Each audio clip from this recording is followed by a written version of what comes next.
The negotiations in Vienna. We're joined now by Mohammad Marandi. He's a professor of North American Studies at Tehran University. Dr. Marandi, thanks for joining us. Well, the talks deadline now been extended to next Tuesday. How would you characterize the negotiations so far? Well, it's difficult to say exactly how things are because everything is being carried out behind closed doors and there are lots of rumors.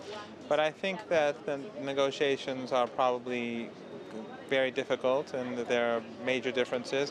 The main problem, of course, is between Iran and the United States, apparently. The French, despite the rhetoric, they don't contribute much to the discussions, and the Iranians are basically arguing with Americans over different issues. There are three main issues. One has to do with sanctions, R&D, research and development, and also Iran defense installations. These are the key sticking points, I think. There are other issues, but I think these are the most important ones. What about the issue of allowing nuclear inspectors access to Iranian nuclear facilities?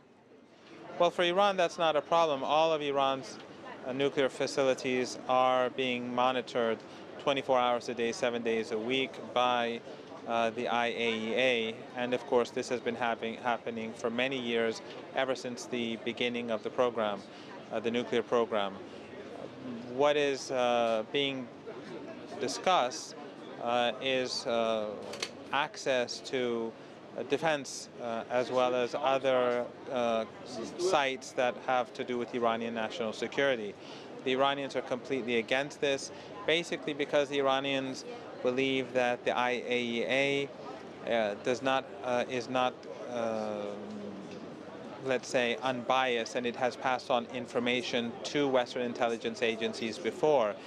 Iran says that when Iran is being threatened regularly by the U.S. president with military attacks, when he says all options are on the table, and when the Israeli regime also threatens Iran regularly, it would be foolish to allow foreign entities into top defense installations or other sensitive sites, especially since in the past Iranian scientists were murdered after their information was given to the IAEA and they subsequently leaked it to Western intelligence agencies, and the Israelis assassinated these scientists.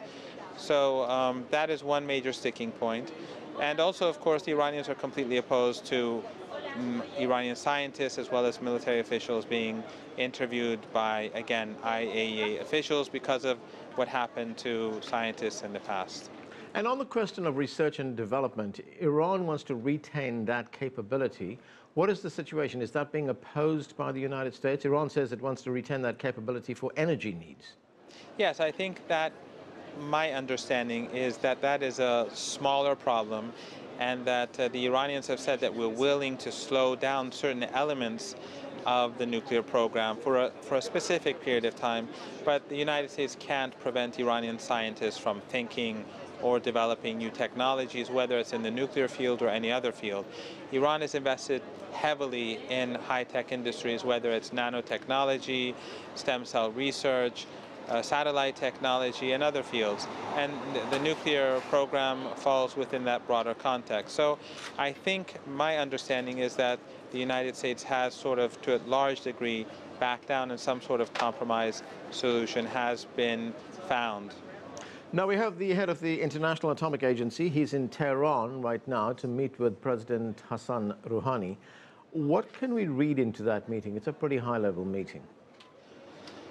Well, I think it has to do with the issue, probably, of sites in Iran and the sites that the IAEA may want to have access to. But also, I think there's a broader issue that is connected to this, and that is the issue of sanctions. The United States wants Iran to carry out certain activities inside the country, and then subsequently the Americans remove bits and parts of the sanctions regime.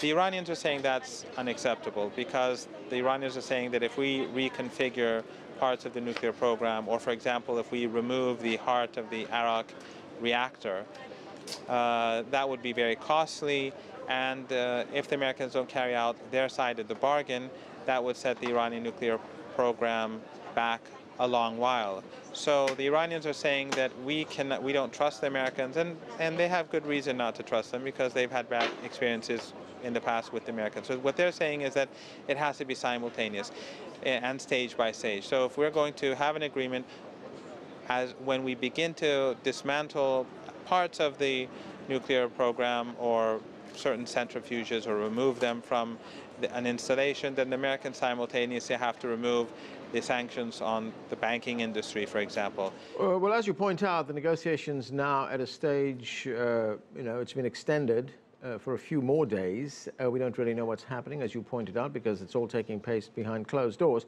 But I want you to take a listen to what President Obama said earlier this week, this warning that he issued. Let's watch this. I've said from the start, I will walk away from the negotiations if, in fact, it's a bad deal. If we can't provide assurances that the pathways for Iran obtaining a nuclear weapon are closed, and if we can't verify that, if the inspections regime, the verification regime is inadequate, then we're not going to get a deal. And we've been very clear to the Iranian government about that. So that warning there from President Obama saying the Americans will walk away if they cannot find an acceptable deal. Basically, what he's saying is that this will end in failure. What are the options then? Well, I think that what is important is that the Iranian leader, Ayatollah Khamenei, has on numerous occasions pointed out Iran's red lines, and he did so again recently. These are not new, they're well known, they've been stated repeatedly in the past. And from the Iranian perspective, the ball is clearly in the American court. Iran is willing to be flexible, and I think over the past 2 years, everyone has seen that the Iranians have been quite flexible. In fact, they've been so flexible that many in Iran think that the government has gone too far. Whether there is merit to that argument or not is one thing, but the reality is that the Iranians have done much more to bring us closer to a deal than the Americans have. So the Iranians are saying that we can only go so far beyond a certain stage that we reach Iranians' red lines, and those red lines have to do with Iranian sovereignty. The Iranian government cannot and is not willing to give up any part of Iranian sovereignty for any sort of nuclear deal. So if Obama thinks that by threatening Iran, he can force Iran to give up its rights within the framework of the IAEA, I think that's a major miscalculation. And the Iranians recognize that the Americans need Iran much more, at least as much as Iran needs a deal. The Americans need a deal with Iran. So with what's going on in the region and with the economic crisis in Europe and Ukraine and East Asia, the Americans really aren't in a position for carrying out escalation. On the other hand, the Iranians want a deal, but we have to see if the Americans have the political will to recognize Iran's rights so that we can take the final step. How significant is the fact that the head of the Iranian Atomic Energy Organization, Ali Akbar Salehi, is among the Iranian delegation in Vienna right now? It's very important. I think it shows the degree to which the Iranians are putting effort to have this issue solved. And also the fact that Ayatollah Khamenei, the leader, also very strongly supported the Iranian team, gives them the sort of mandate that is necessary for a deal. But I think Dr. Zarif, the Iranian foreign minister, about a week ago or about 10 days ago, he made a very important point. And he said that if there is no agreement, the world won't come to an end. So I think if the Americans think that ultimately the Iranians are going to capitulate or accept American demands at the last moment, that is a major miscalculation. I think that really the Americans, many from what I see here, some of the Americans seem to think that the Iranians are going to give up something at the last moment, but I think that's a major mistake. Dr. Marandi, thanks for joining us, sir. We are going to take a break right now. Next, diplomats from Iran and the United States weigh in on the negotiation and efforts for a long-term solution. You're watching The Heat. Stay with us.